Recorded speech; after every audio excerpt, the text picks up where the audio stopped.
النهارده على حاجه تهمنا جدا كفاسكولار سيرجن، على اساس ان هنستخدم كونتراست كتير في الشغل بتاعنا، سواء بري اوبراتيف في الدايجنوزس او انترا اوبراتيف في المانجمنت.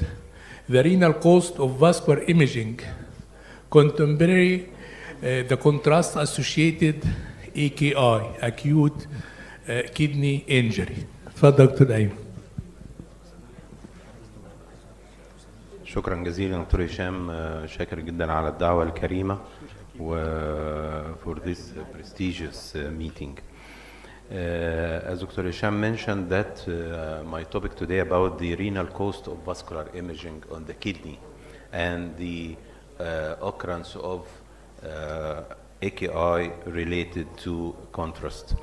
This is the agenda and aim of my presentation. Objective align with the contemporary nephrology and vascular imaging guidelines, which emphasize the risk stratification, prevention, and implementation in our clinical practice. So the question is, why is a hidden cost? Hidden refers to under attribution of acute kidney injury and cost to the imaging episode, plus indirect cost from the delayed care and complication. So concern about contrast associated AKI may lead to underuse of indicated imaging in CKD, creating a trade-off between renal risk or diagnostic and therapeutic benefit. The shift from contrast-induced to contrast-associated reflects uncertainty about the causality and the influence of the comorbidities and hemodynamics.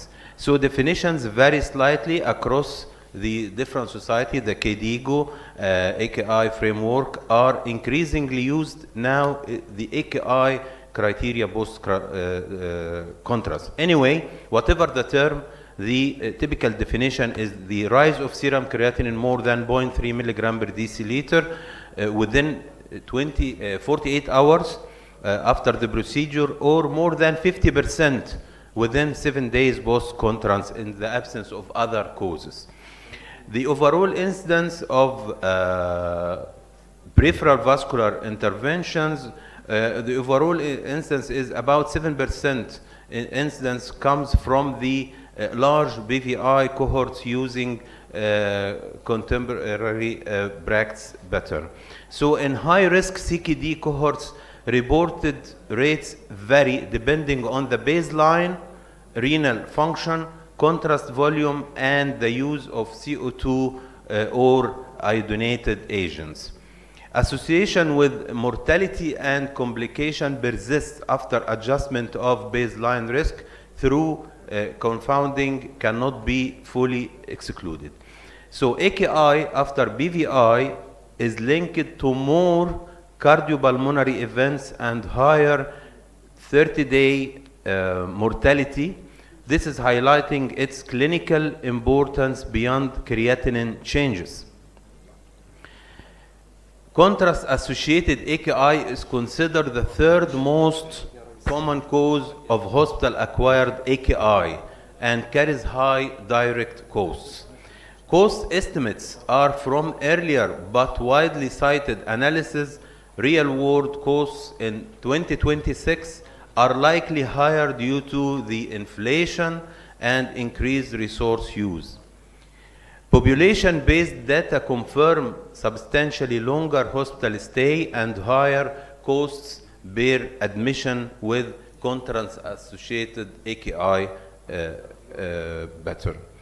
The pathophysiology of contrast-associated AKI is multifactorial: medullary hypoxia, direct tubular toxicity, oxidative stress, and microvascular dysfunction. However, patients-related factors like CKD and diabetes and procedural factors like contrast load, the type of contrast, the occurrence of hypotension, all these amplify these mechanisms. The risk factors could be classified into patient-related and procedure-related. The patient-related factors include CKD stage, diabetes, and heart failure, which are consistently emerge as the top predictors across coronary and peripheral cohorts. Hypoalbuminemia and anemia reflects frailty and may be modifiable targets for pre-procedural optimization. On the other hand, the procedure-related factors include contrast volume, which is considered the major modifiable procedural risk factor. Risk rises sharply when volume exceeds the renal function. The high osmolar agents are more nephrotoxic and should be avoided in patients with impaired renal function. So what are the tools to stratify the risk in our patient? The famous Mehran and similar scores were originally developed in coronary population, but they are widely adopted for peripheral vascular procedures. Newer approaches incorporate estimated GFR, biomarkers, and clinical context to refine the risk and guide the prophylaxis intensity. So this is the famous Mehran score, and these are the factors contributing in this score. So the pre-procedural renal protection includes ensure hydration by intravenous isotonic saline before and after contrast remains the most evidence-supported prophylaxis measure. Individualizing fluid rates in heart failure or severe CKD to avoid volume overload while ensuring adequate renal protection. Beside holding any and adjusting the nephrotoxic drugs like non-steroidal anti-inflammatory drugs and diuretics. Contrast media selection and dosing are very crucial in preventing contrast-associated AKI. Low and isoosmolar agents are preferred in high-risk patients as high osmolar agents associated with higher nephrotoxicity. Contrast-sparing technique like roadmap, reduced frame rate, selective injections can reduce the total dose. Alternative and adjunct imaging strategies should be in mind and to be considered. CO2 angiography may reduce iodinated contrast use, but evidence of AKI reduction is mixed and non-renal side effects are more common.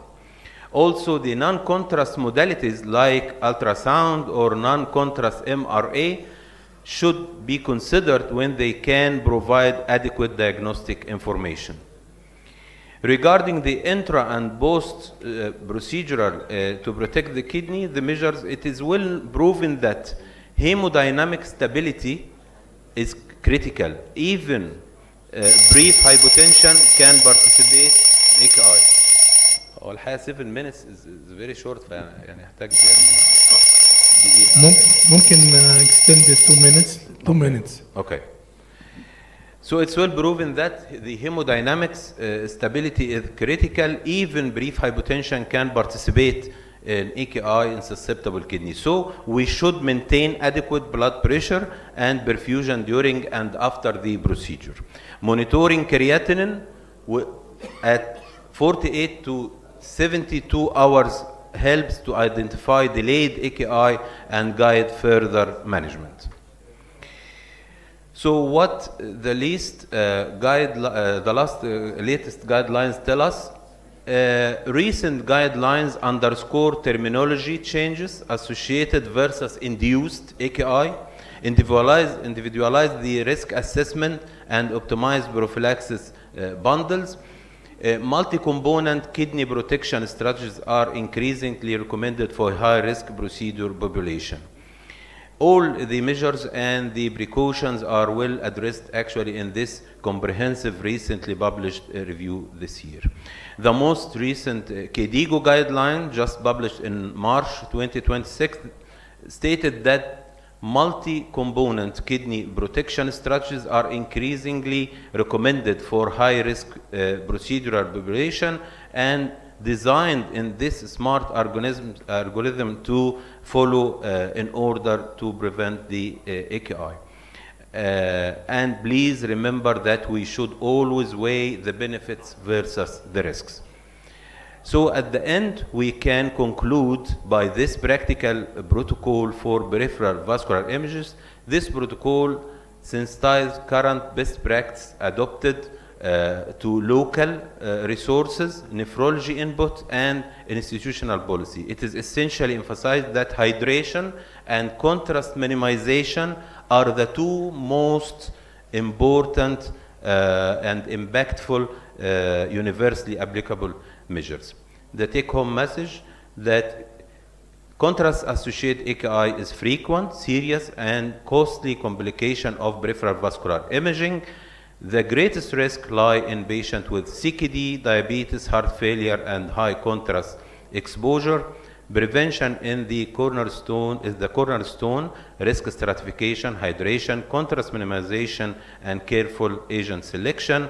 And finally, a structured protocol-driven approach can substantially reduce the hidden renal and economic cost of vascular imaging. I would like to end with this photo of the Urology and Nephrology Center unit with the founder and the pioneer, Professor Wanim. Thank you very much.